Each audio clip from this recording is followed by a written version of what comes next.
Right, we're up here at Carlton, North Helmsley, where we farm in conjunction with Duncan Park Estates.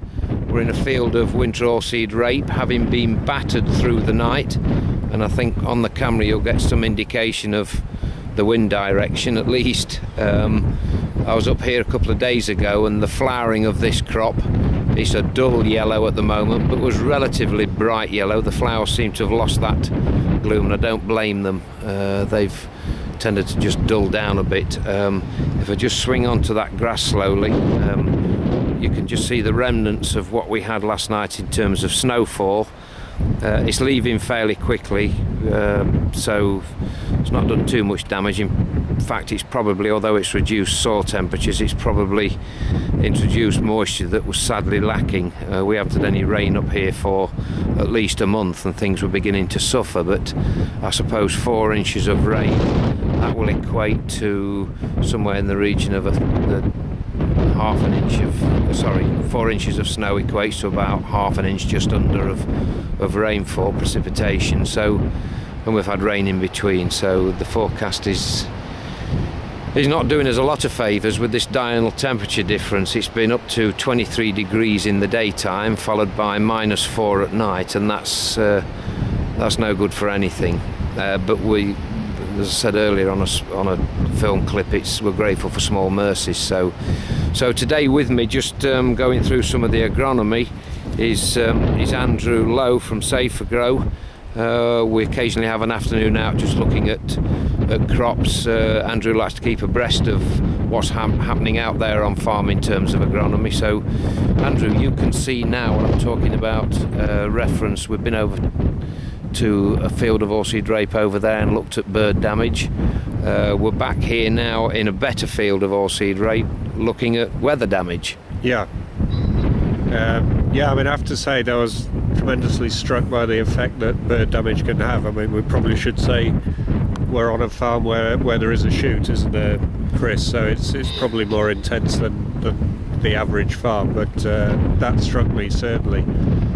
Here, yeah, the crops are of a more typical height, isn't it, for this time? But you can certainly, as you said, see the way that the wind was blowing last night. Yeah. It was a ferocious wind last night. It was. I wouldn't have liked to have been out in it tonight. I dare say I'd be bending slightly, Andy, after that storm. And the other tremendous variation in temperatures, isn't it? I mean, last week was 23, 22 degrees. What are we today? 6 to 5 or 6, no more. The crop probably doesn't know which end's up at the moment. No, I mean, it's difficult for any plant growing in those temperature differences. As I said earlier on, we went down to -3, -4. It's almost like desert conditions. Hot days, very cold nights, and no cloud cover. No cloud cover, and it just makes it difficult. What this moisture will have done. It will have certainly have been beneficial, but what it also will have done is drive that nitrogen just a bit deeper around the root zone, because this was top dressed with 100 kilos of nitrogen via ammonium sulfate, and whilst that's a liquid, as dry as it was, you would have thought that wouldn't have got far down, and the plant wouldn't have benefited particularly quickly. There'll be some quickly. benefit from that. Yeah, there will, and you're sort of struck by the fact that it's a damn nuisance, but at the same time it's doing more good than harm, so we've got to put up with it. We can't change it anyway, can we? No. And where are we with the minor nutrients, Chris? What's been applied so far, and what's next? Right, well, this has had a stem extension. This had some boron and with a smidgen of molybdenum in there. Yeah. Obviously, being a brassica crop, it is going to benefit from that inclusion of boron.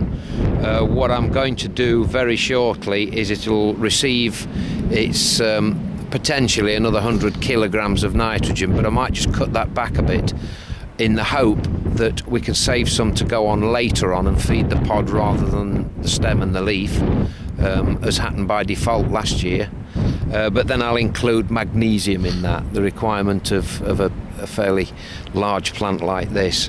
And that almost, I mean, we continually talk about boron on oilseed rape and magnesium, but from a cereal perspective, both those nutrients are absolutely critical. Yes. We've spoken at length about the requirement of cereal crops, and I know we've mentioned boron for the crop's fertility, for the cell wall integrity.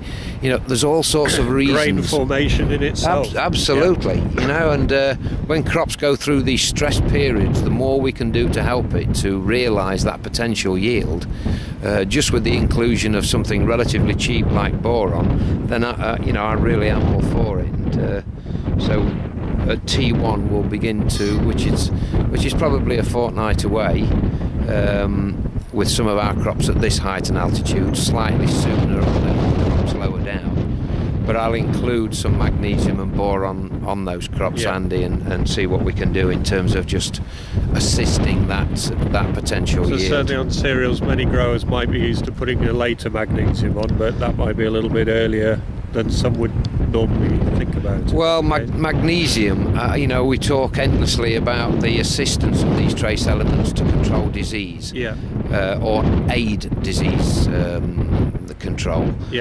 Magnesium plays a role there, albeit slightly more tenuous than some other of the trace elements, but it's magnesium's role in the plant is hugely important as far as chlorophyll formation is concerned.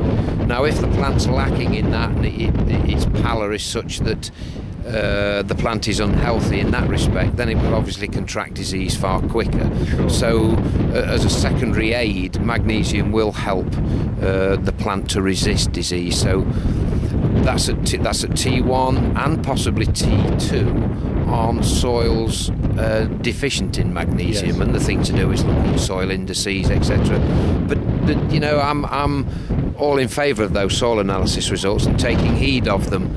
But occasionally I've seen magnesium applied to a crop where the soil indices was between 3 and 4, and on our trials where we've used that, we've seen tremendous benefit by applying it even under those circumstances. So important piece of knowledge to gain from your soils, but not necessarily the whole picture.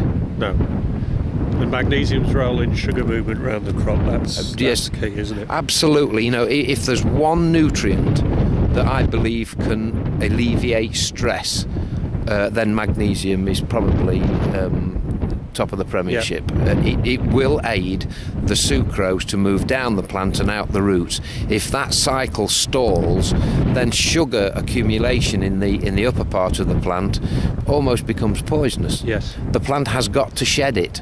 And you'll often see this in a crop of, say, potatoes, where you walk in the potatoes, you'll all of a sudden encounter a patch of aphid.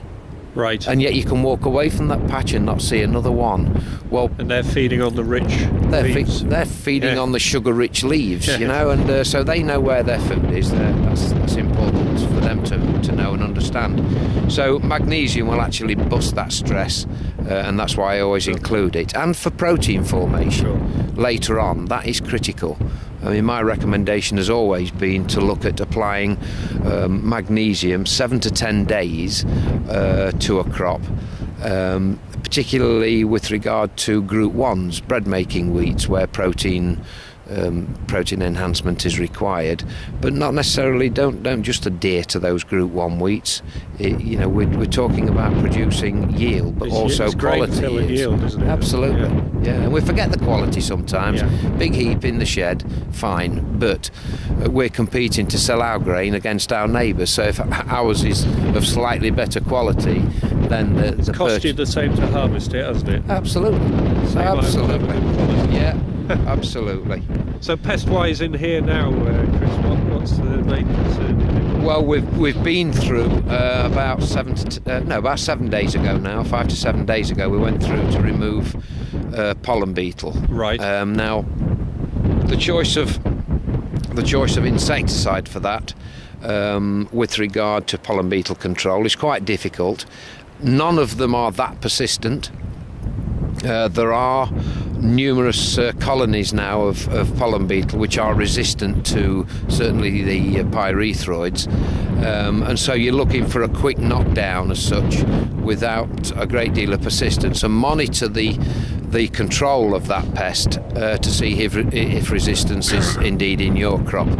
It's strange that at the green bud stage they are a pest. When the crop starts to flower profusely, then they move from flower to flower and actually help pollinate the crop. So they become less of an enemy and more of a friend at that particular juncture. So a knockdown for the critical period can suffice. Yeah, absolutely. That's my opinion, Andrew. Right. And of course, then in order to spray, you have to look out for threshold numbers of the pest. Yeah. We don't just splash aphicide about or an insecticide about willy-nilly. So we're looking, depending on the density of the crop, anywhere between 20 and 35 pollen beetle per plant. So that sort of criteria you adhere to. But this isn't a bad crop. I mean, I think these heads are nodding now, and they'll respond to light and a lack of wind, and they'll stand back up okay. So we're going to have a look at the crop of winter.